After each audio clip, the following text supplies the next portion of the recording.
Hello one and all, welcome to Seen Through Glass. Now that of course is a Maserati MC20. Regular viewers will know I've driven the MC20 a few times before. I think I've even made a couple of MC20 videos here on this channel. And let's be honest, I haven't always been a huge fan of the car. So why are we here again? Full disclosure, I was supposed to be driving this yellow car down to Spain on a big European adventure, but it got cancelled last minute, and so I've ended up with the car here in the UK for a few days. So I've kind of been using it as my daily, driving it around and seeing if spending more time with an MC20 would allow it to make a little bit more sense. Because whilst as a new car at 230 odd grand, it still kind of baffles me. As a used car, it's becoming a more interesting prospect. Here in the UK, you can pick up a relatively low mileage example for like 140 or 150 grand. And that immediately just sits a little bit better with me. So yes, in this video, I'm asking the overarching question as to whether now it's worth considering or even buying a Maserati MC20.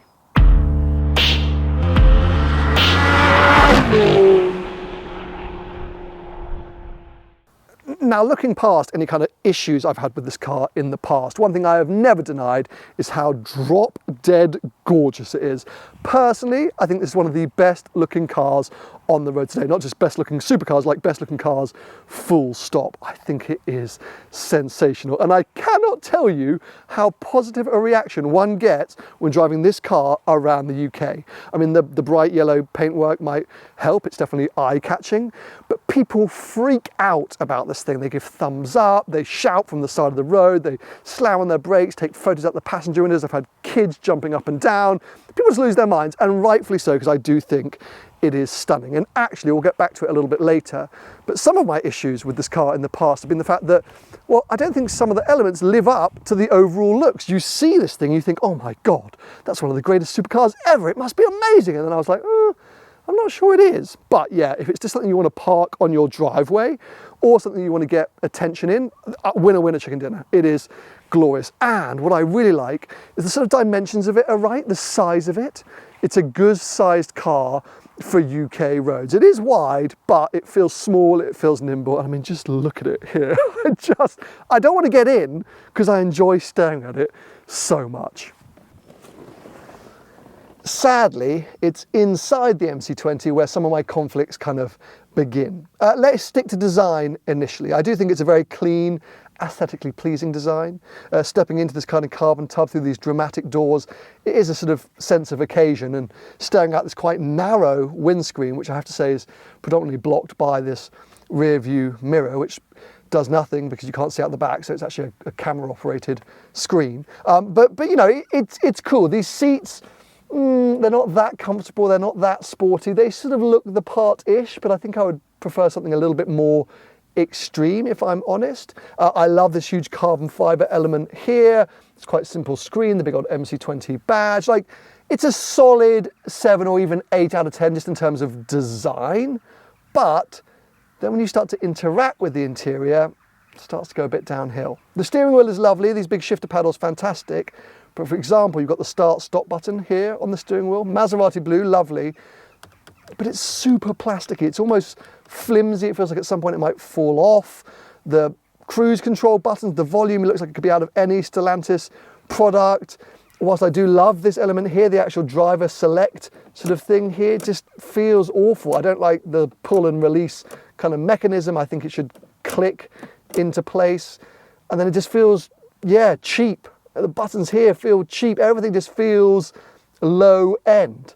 And then you power on the ignition and obviously all the systems start up, and you realize how much of this kind of car is shared with other Stellantis products. Now, of course, almost all manufacturers around the world are sharing infotainment systems, switchgear between their models. If you get in a Ferrari 296, it's just like an SF90 or a Roma. The new Lamborghini Temerario is exactly like the Revuelto. I get it, but they are Ferrari specific and Lamborghini specific or Porsche specific. Here, I've got the same buttons, the same infotainment as a 20 grand Alfa Romeo Tonale. I can say that from experience because I've actually got a Tonale on loan at the moment. And you know, when I picked this thing up, I was like, like it's quite nice that I kind of know how all of this stuff works, and it's a good system, but it just immediately cheapens the product because all of your touch points are from a car that's a tenth of the price of this thing. And I think if you were buying one new and you had any other kind of Stellantis product on the driveway, you'd get in, you'd be like, oh, well, that's, yeah, it doesn't live up to the external hype or the idea of the car, which is a shame. Maybe I'm being pernickety, but even at 150 grand, still feels a little bit low end for my liking.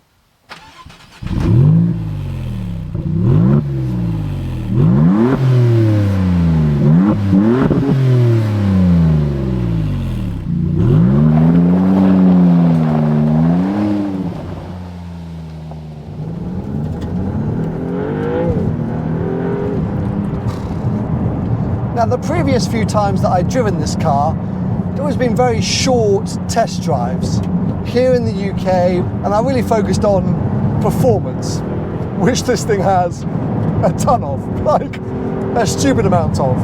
But what I hadn't really done was, well, use it in any other kind of way, or spend enough time to kind of fully understand the performance. Here in this country, a car like this, it's kind of pointless. I went on a rant on Instagram a few weeks ago about how driving in the UK is getting worse and worse. There are, I think, over 5 million more cars on the road since I started this YouTube channel in this country. Then you couple the fact that cars are getting bigger, road quality is getting worse. It's really hard to find a time and opportunity to really exploit this car's potential. But when you spend 3 or 4 days with it, those short little moments start to add up and you get a much better picture of what this thing can do. So, oh my God, I do have to really concentrate when I do that, by the way. Some things which have surprised me, I suppose. Ride quality. I think it's pretty good, actually. I'm currently in sport, but in the softer suspension setting, which will not surprise you. That's kind of like my go-to for most performance cars, and it's nice. It kind of eats up the bumps, doesn't seem to really unsettle itself very often. You can try and attack the road and not be too terrified about what's in front of you. I think the other thing which I've quite enjoyed as I catch up with some traffic is the ability to actually turn it all back. So if I go into GT mode, come around to the manual gears, this car is surprisingly usable. So many of these modern day supercars have such a broad breadth of ability. Kind of all started with the McLaren 720S, maybe the Ferrari 458, a supercar that can do many other jobs. This part of the car is actually quite nice, because I've been using this thing as my daily for the last 3 days. I've been driving it in and around town on fairly mundane tasks and things like that. It's very easy to place. The steering is pretty light but so sharp and direct. It's well sized, that I already mentioned. It's just a nice car to spend time with, and it kind of reminds me a little bit of the Honda NSX. One thing which blew me away about that car is this year how much it felt like a sort of low slung Civic. And that's where the negative creeps in, really, because on top of all the touch points I mentioned, there's something inherently sort of tinny about this car, and that's maybe partly due to the carbon fibre tub, but it all just feels a little, it kind of reminds me a little bit of a Lotus Evora, just a really, really fast one. Not to say that Evoras aren't fast. Now I'm trying to look for an overtake opportunity here. Overtaking in this car is not hard, but that was still going to be a little bit intense. Let's see as we go around the corner. Yeah, that'll be fine. I mean, it's just got so much torque. Because it's twin turboed, this engine, you don't think that it can rev. It can rev all the way up to 8,000 RPM so happily. I have to kind of force myself to let it rev out every now and again. But yeah, here we go once again, up and running. And I'm not even into sport mode, I've just gone into manual gears. I've left myself into GT mode, and that's what's great, is when you get that chance, off you go. But just then, you wouldn't have noticed it probably, but I did, behind the wheel, my least favourite thing about this car in all situations, the brakes. I don't know what is going on with this pedal feel, and I will freely admit this is a press car with 12,000 miles that's probably had a hard life, but every time I've driven the MC20, I've been upset with the brakes. It's kind of like nothing, everything. It just feels like really inconsistent under your foot. Oh, I've got down and get way too aggressively there, sorry. So as I'm approaching a sharp bend or slow moving traffic, I go for that pedal and nothing's happening. Then suddenly, it all comes on and the indicators start flashing. It's just like overly dramatic, and that inconsistency means that I don't really have the confidence to really sort of push on in this car, despite having spent 3 or 4 days with it now. But as long as you give yourself plenty of time with the brakes, it is a very nice car to drive like that. Long, open, wide sweepers. But the whole point of this video is to see whether this car is worth considering, especially as a used car.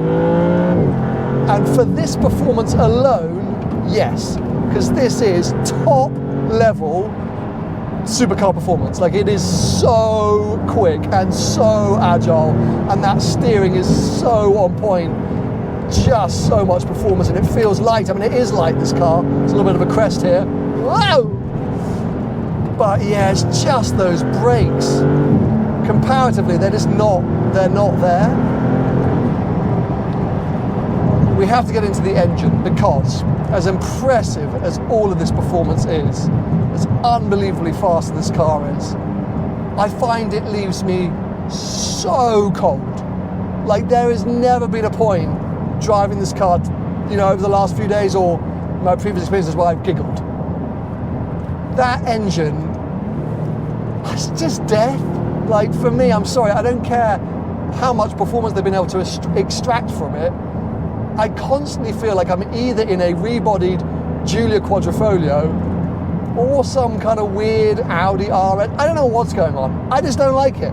I really don't like it. Now, Maserati made this big deal when they launched the thing, and the whole new Nettuno engine with Formula One technology, which it does have these kind of interesting elements of sort of theoretical Formula One tech, but it is essentially the same engine that's in the Giulia Quadrifoglio, the Riccardo Trofeo. You could argue that it's the Ferrari V8 with 2 less cylinders. It's not as unique as I think Maserati would love you to expect, or at least Maserati would have you think. And it just is so unemotive, and it's part of that tinny sensation. It never gets up and sings. And you know, I'm not someone who's like bemoaning downsizing of engines, but take the 296 GTB. It's a glorious sounding car from behind the wheel, where this thing sounds like a bit of a tractor. And I couldn't believe it all those years ago when Eva, I think, said, "Oh, it sounds unbelievable." Like, what are they on about? It is really a disastrous soundtrack, and it actually takes away from the whole experience. So I've been trying to think, you know, 150 odd grand, everything I've just told you, where does this car sit? What are its competitors? And whilst new and on paper, you could put it up against some of today's latest and greatest supercars, I actually think you should think of it more as an Audi R8 rival, the old McLaren 570S rival. And the thing is, they all have more emotive engines. Okay, the performance might not be as outstanding, but you're going to just think you're in something way more exotic most of the time. I mean, it's so frustrating. I think that's really where I land with the car. Frustration. It's like, come on, Maserati. We all want you to do well. Like, we all secretly love Maserati. The history of the brand is so spectacular. They've made one of the best looking supercars in years. Okay, at the wrong price point, but now as a used car, I just still wouldn't buy it. I was starting to think, at what price point would I consider one of these cars? And I think it's 100 grand. I think at 100 grand, sure. And that's kind of where those Honda NSXs sit. And I know that's hybridized, but it just really reminds me of that Honda NSX and so many of its kind of characteristics. So, is it worth buying an MC20? I'm not sure it is, if I'm really honest. I think it's a beautiful thing to look at. but if you want something alternative, something different for 150 grand, I would look elsewhere. I wonder where I would look. I think we need to pull over and look at the used listings.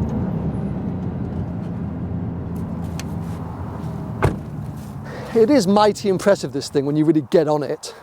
It's ballistic. I mean, obviously the brakes, as I keep mentioning, aren't my favourite, but boy, oh boy, is it fast. And not a lot can compete with it for 150 grand. But this car has kind of one big main rival, and it's a car starting with another M, McLaren.